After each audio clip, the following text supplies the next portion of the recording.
Hello, I'm Alice Stroppel, and today I'm going to show you how I make canes from every last drop of the Skinner blends that I make. And I'm just going to take part of it, just half of it, and I'm going to run it through the pasta machine. I've put the Skinner blend through the pasta machine, and as you can see, it's made an incredibly long piece of Skinner blend.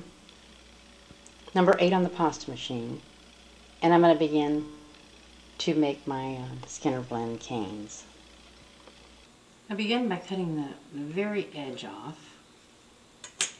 and then this particular cane I want to just make it layered. I'm not going to roll it.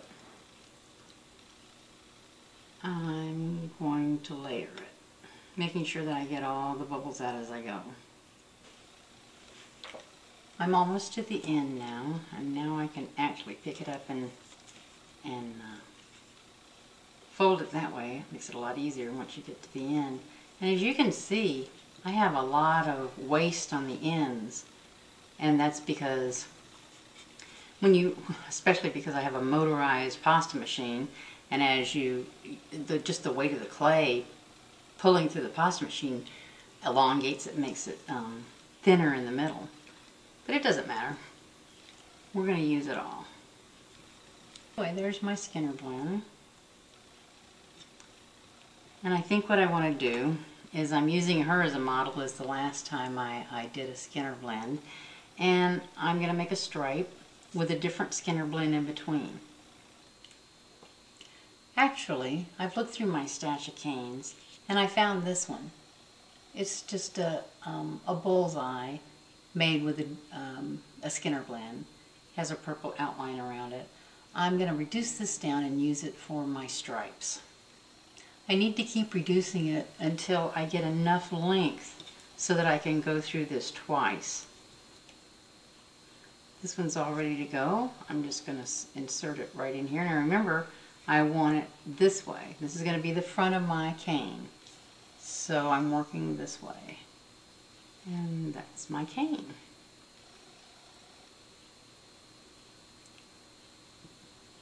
Actually, I don't like that it's wider here in the middle.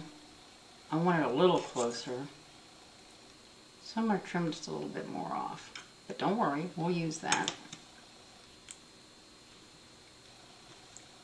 Okay, there you go. That's cane number 1.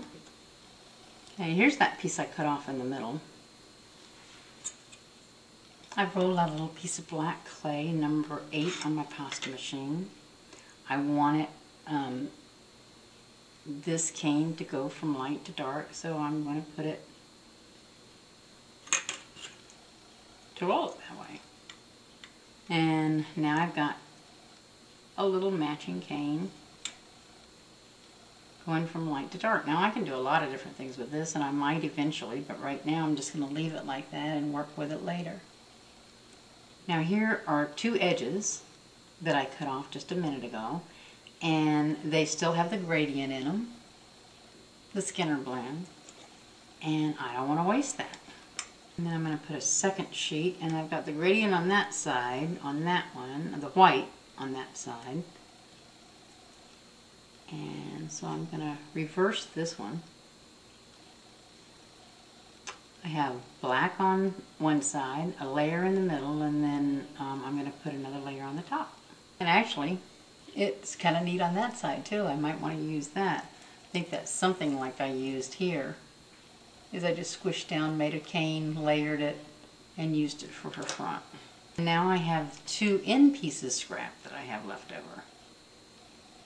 Actually, this one I'm going to run through the pasta machine, and I'll make a jelly roll out of this, I think. So hold on a minute.